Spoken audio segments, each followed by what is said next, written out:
ফেনীর পরশুরামে দুই বাংলাদেশি যুবককে গুলি করে হত্যার অভিযোগ উঠেছে ভারতীয় সীমান্তরক্ষী বাহিনী বিএসএফ এর বিরুদ্ধে। তাদের মধ্যে একজনের মৃত্যু হয়েছে বাংলাদেশের হাসপাতালে। গুলিবিদ্ধ আরেকজনকে নিয়ে যায় বিএসএফ। ভারতের একটি হাসপাতালে তার মৃত্যু হয়।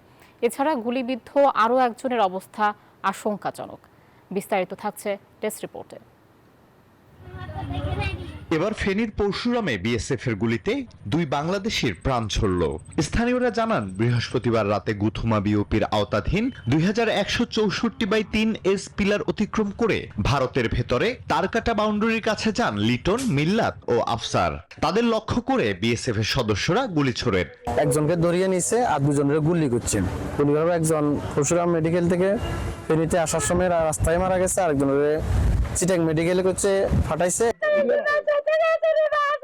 বিজিবি জানায়, গুলিবিদ্ধ লিটনকে ভারতে নিয়ে যায় বিএসএফ। সেখানে বিলোনিয়া হাসপাতালে তার মৃত্যু হয়।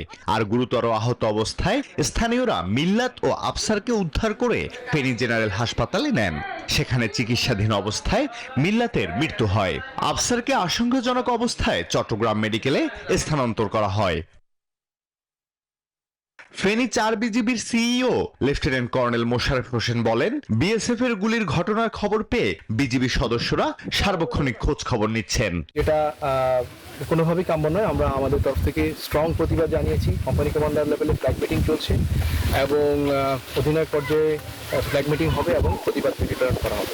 ভারতের হাসপাতালে নিহত লিটনের মরদেহ দেশে আনার চেষ্টা চলছে বলে জানিয়েছে বিজিবি। Desk report, news 24।